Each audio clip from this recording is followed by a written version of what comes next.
Bem-vindos a mais um Pop Verso e eu já começo te fazendo uma pergunta, talvez uma perguntinha um pouquinho íntima. Olha só, imagina agora quem era o seu crush na adolescência. Imaginou? Vou fazer o exercício junto com vocês, tá? Meu crush da adolescência era o Danny Jones, vocalista do McFly. Aí agora você olha pro lado e vê quem é a pessoa que tá com você. Eu vou casar com o Felipe Ciani, lindo, maravilhoso, olha ele aí também. Essa é a nova trend do TikTok, você fazer essa comparação, mostrando ali quem era o seu crush com quem você tá agora. A gente vai falar sobre isso ao longo do programa. Além disso, metaverso, pois é, um assunto que ainda gera muita dúvida. Olha o que a gente fez, a gente foi atrás do Google para descobrir quais são as principais dúvidas que as pessoas têm em relação a esse assunto. Mas eu já antecipo, sabia que dá para casar no metaverso? Eu vou explicar hoje ao longo do programa, então roda a vinheta e vamos lá.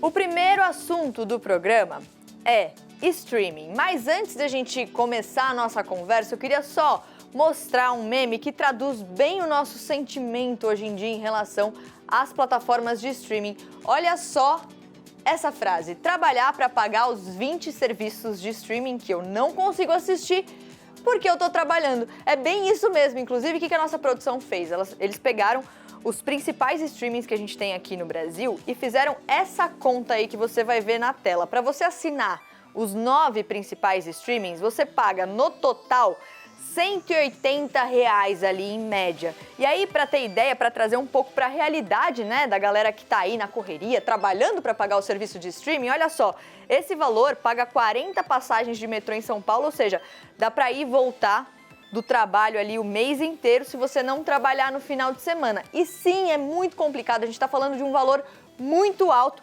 E aí, por que a gente está falando sobre isso? Por causa de uma pesquisa que saiu lá nos Estados Unidos. Essa pesquisa chegou pra gente e aí fez a gente se interessar por essa discussão. O que eles fizeram? Eles conversaram com quase 2.500 pessoas ali entre 18 e 54 anos, ou seja, a galera ali consumidora mesmo. E aí eles viram quais são as principais plataformas de streaming que as pessoas mais gostam, qual que é a avaliação que elas têm. É uma pesquisa de satisfação mesmo ali nos Estados Unidos. E aqui no telão a gente tem, olha lá, Netflix em primeiro lugar, a gente está falando de 2021, a pesquisa mais atual de 2022, então se você tiver que manter só um serviço de streaming, qual seria? Já caiu ali, HBO Max, Hulu, que tem lá nos Estados Unidos, Disney Plus e Amazon. E o que é interessante, quando a gente fala sobre a Netflix, que a gente sabe que é a principal plataforma de streaming, ficou em último lugar em termos de custo-benefício. A gente sabe que a Netflix aumentou o preço recentemente, mas ficou em primeiro lugar se fosse preciso escolher então só um serviço. 31% dos entrevistados disseram que se pudessem manter só uma assinatura, seria da Netflix. Vamos continuar conversando sobre isso, entender um pouquinho sobre esse comportamento de consumo, né, que as pessoas têm agora recentemente com relação ao streaming, com a Marina Roali. Ela é head de pesquisa do grupo Consumoteca, ela está aqui com a gente. Marina estava acompanhando eu falando aqui sobre a pesquisa. Marina, é muito interessante, né, porque a gente está falando de um comportamento que não é absoluto, né? Cada pessoa tem ali a preferência e tal. Então, como você pode interpretar essa decisão de compra das pessoas? Por exemplo, o caso da Netflix é muito curioso, né? Em custo-benefício fica em último lugar, mas as pessoas não abrem mão de assinar a Netflix. Pois é, Mari. Tem pesquisa que quando a gente olha assim, parece até que é um pouco contraditório. Mas quando a gente vai pesquisando a fundo e entra ali na cabeça do consumidor, a gente consegue trazer outras camadas de leitura e tem 3 fatores aqui que a gente pode ressaltar que nos ajudam a entender melhor esse dado. O primeiro é o tal do pioneirismo que a Netflix teve na nossa vida, né? Sempre que a gente vai fazer pesquisa sobre comportamento, quando a gente vai falar de plataforma de streaming, as pessoas se lembram a primeira vez que ouviram falar da Netflix, porque ela teve esse pioneirismo de apresentar pra gente essa categoria, né? De mostrar pra gente, olha, você não precisa do DVD mais, a gente pode consumir conteúdo de outra maneira, tem toda uma revolução da indústria do entretenimento. Então ela chega na frente, né? Ela tem esse lugar de vanguarda e tem um sentimento afetivo com o consumidor. O segundo é o fator experiência do usuário. Quando a gente conversa aí com os consumidores, embora tenha um monte de concorrente investindo pesado em séries cada vez mais profissionais, com elenco, com roteiro caprichado, quando a gente fala em experiências, o que é a experiência do consumidor? É aquele zap, né? É você abrir e procurar ali, o que eu vou ver agora?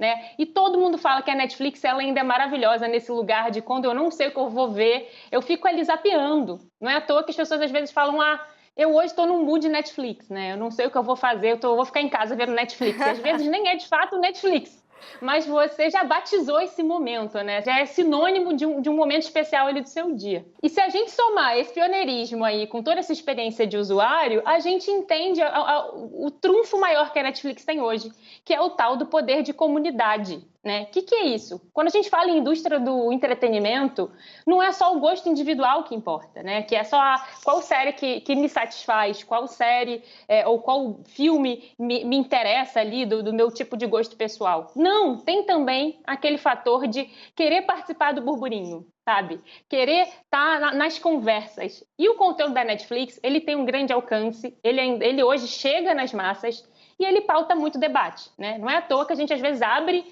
Twitter e tá ali no Trending Topics o comentário de algum conteúdo da Netflix. Você chega na firma na segunda-feira e o papo é uma série nova, é um filme todo novo que tá ali, todo mundo quer comentar, você não quer ficar de fora.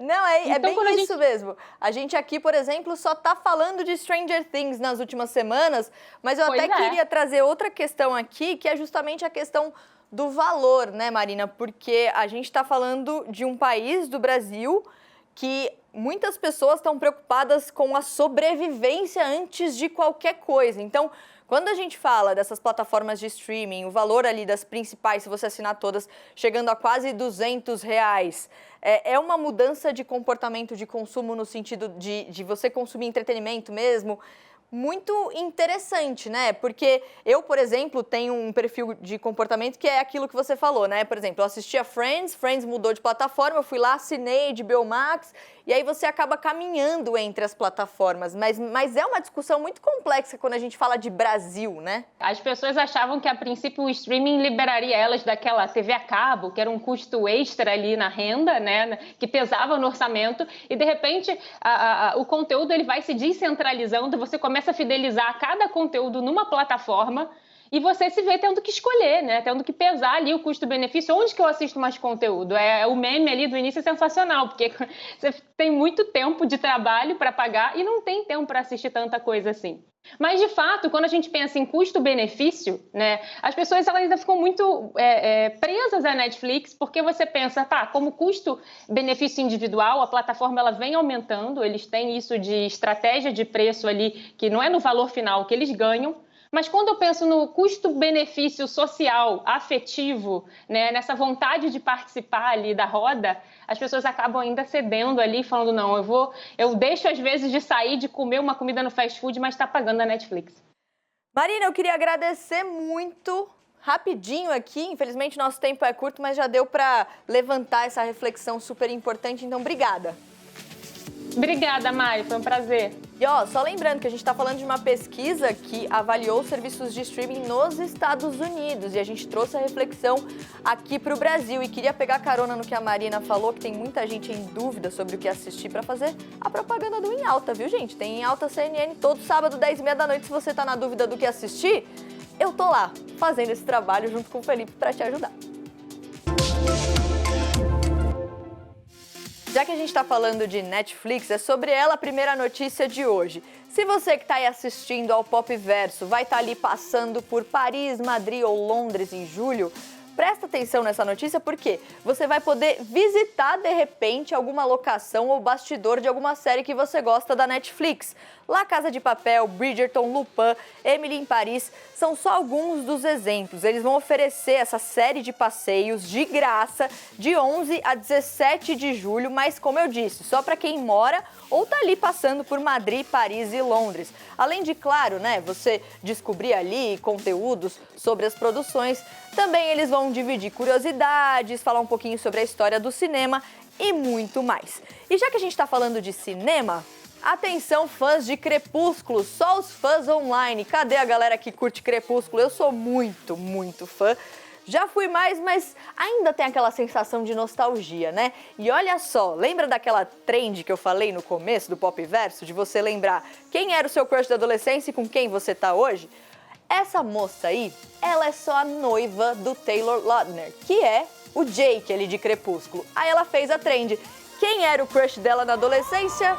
O Robert Pattinson, que era o Edward Cullen, rival dele no filme. Aí ela mostra o noivo dela hoje. Achei afrontoso? Achei afrontoso. Se deu treta depois no casal, a gente não sabe. A gente só confirma aqui que eles continuam noivos. E ó, notícia super importante também, uma estreia hoje aqui na CNN, a série Metalove. Pois é, a gente vai falar sobre esse maravilhoso universo do metaverso com Rita Vu. Rita Vu, minha querida colega aqui da CNN, casou. Parabéns, Rita, mas a gente sempre se surpreende com Rita. Ela casou onde? No metaverso, olha só.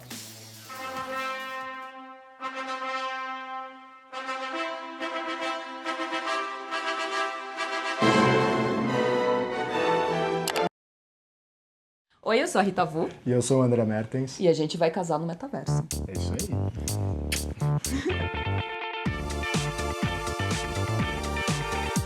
Bom, o metaverso é um espaço virtual no qual as pessoas podem interagir de diversas formas. E aí tinha muita gente falando de metaverso, só que poucas pessoas fazendo coisas dentro do metaverso.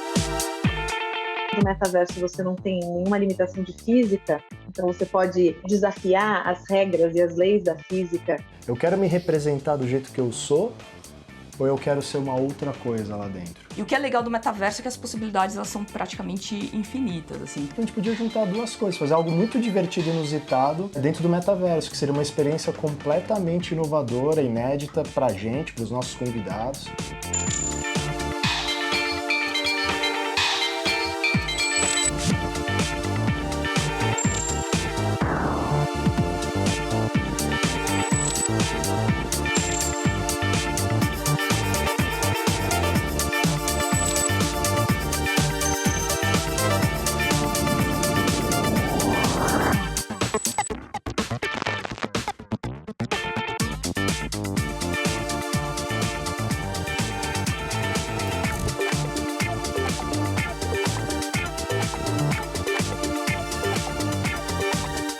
Olha só quem tá aqui no estúdio do Popverso hoje.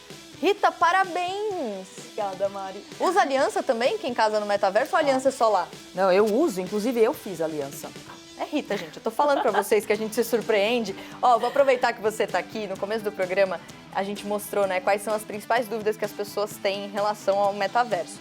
E aí eu vou aproveitar que você tá aqui e sabe tudo, inclusive essa série é um pouco para ajudar também nesse sentido as pessoas a entenderem o que é o metaverso, Rita. Nossa, metaverso é um conceito que está em disputa, mas a gente pode dizer que apesar dele ser bastante antigo até, né, ele foi criado em 92 pelo Neil Stephenson no livro Snow Crash, digamos que agora que ele começou a ser popularmente reconhecido, mas basicamente é um universo 3D, na verdade né? Quando a gente fala de metaverso, na verdade é uma rede de metaversos que eles podem se comunicar entre si, eles são interoperáveis, eles são tridimensionais, então são coisas que a gente pode rodar facilmente no browser do computador, no próprio celular e que as pessoas podem interagir com muitas pessoas, né? Acho que esse é o legal. Muita gente fala assim, ok, mas qual que é a diferença entre metaverso e games? Acho que o que é legal de metaverso é que as pessoas que constroem aquilo que está lá, né? Não é uma coisa que é dada, estabelecida por uma empresa,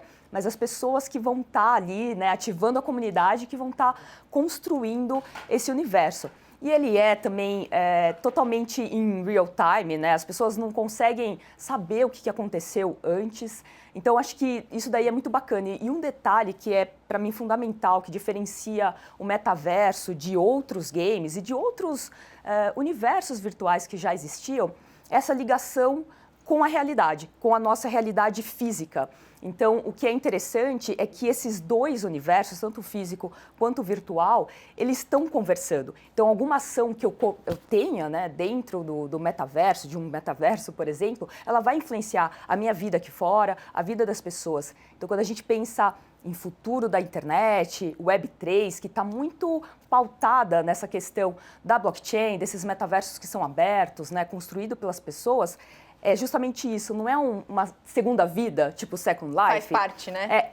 É a nossa vida mesmo. Faz parte da nossa vida. E acontecem coisas aqui que já aconteceram lá, enfim, essa comunicação é importante. Tem muito a ver com o que você fez, mesmo que é o seu casamento. Você vai falar sobre isso já já, mas aquelas outras perguntas que a gente viu ali, que vocês têm dúvidas quando vão lá no Google procurar sobre metaverso, a gente vai responder no digital. Então aponta a câmera para o QR Code que está aí na tela ou vai no link que está na descrição do vídeo para saber um pouquinho mais sobre metaverso.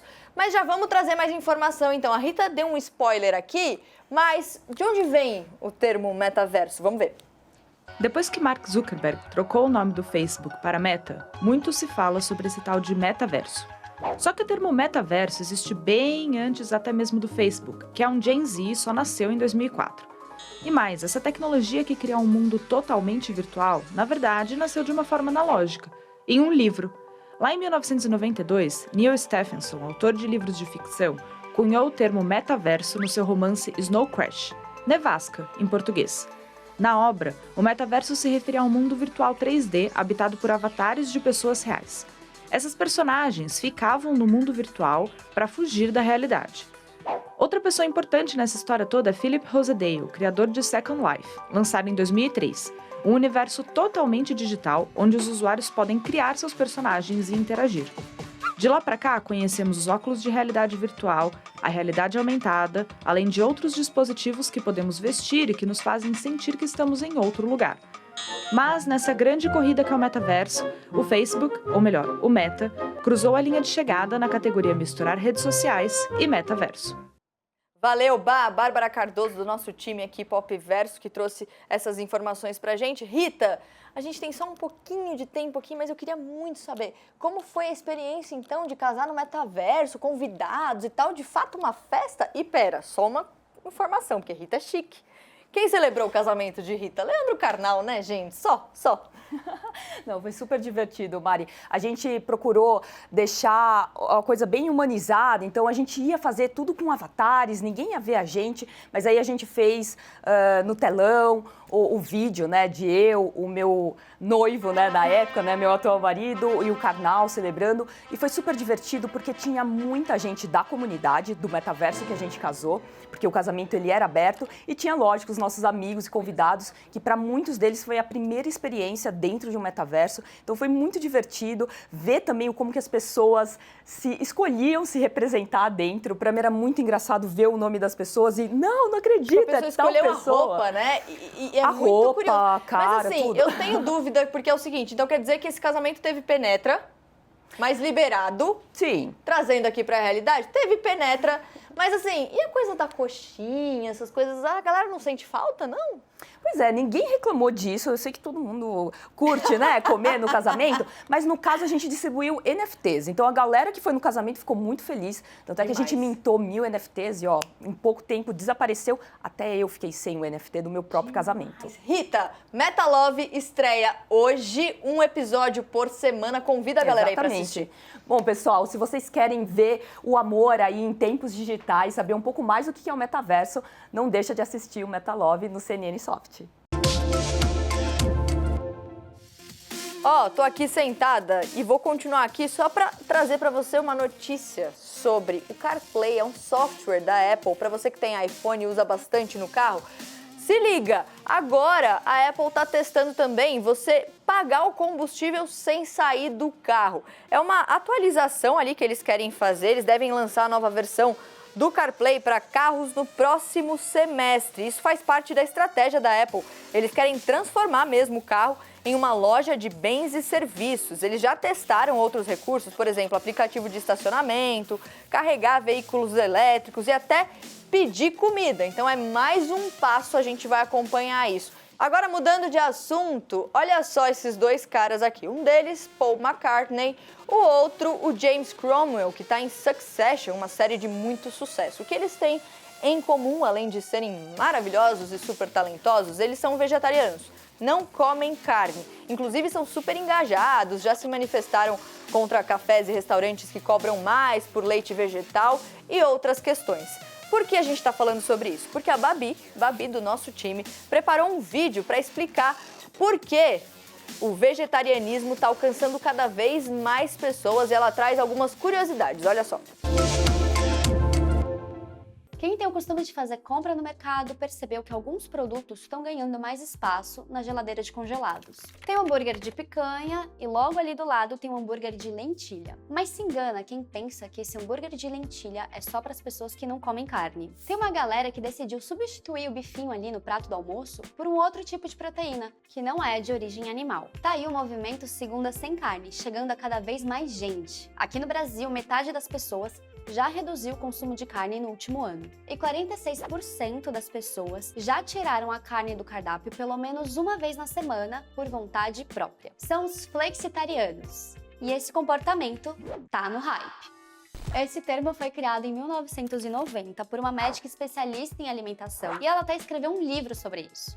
Aliás, a Sociedade Brasileira Vegetariana explica que existem várias interpretações sobre o vegetarianismo. Basicamente, trata-se de uma alimentação sem carne, mas algumas pessoas que se consideram vegetarianas ainda consomem ovos, leite e derivados. Já o veganismo é um estilo de vida que busca excluir, na medida do possível, todo tipo de exploração e crueldade contra os animais. Isso inclui alimentação, vestuário e o uso de cosméticos. Existem muitas discussões sobre o jeito que a gente consome esses produtos. E essas discussões levam em conta a crise climática e também doenças relacionadas à má nutrição.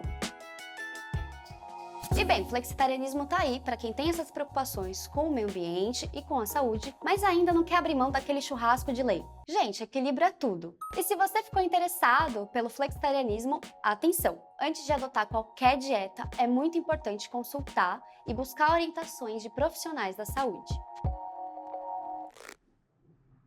Quer mais uma? Não. Fim? Essa. Fechou? Fechou. Ah, tá. Que achei que tinha mais. Fechou. Babi, não precisa de mais um take só, você brilha já. E ó, queria encerrar o Pop Verso de hoje com uma imagem impressionante. Tá aqui no telão a imagem, eu consigo mostrar. Esse pontinho aqui, ó, é o Tom Cruise. O diretor de Missão Impossível postou essa foto aqui, dando parabéns pelos 60 anos do Tom Cruise. Isso aqui, gente, é o Tom Cruise pendurado num avião, nos bastidores da gravação de Missão Impossível. A gente não sabe se Missão Impossível 7 ou 8, porque os dois estão sendo filmados ao mesmo tempo, mas estreia em 2023, 2024. A gente deseja parabéns pro Tom Cruise, 60 anos. Se cuida. A gente precisa de mais filmes, Tom Cruise. Não faz isso não. Se cuida, tá bom? Até amanhã, gente.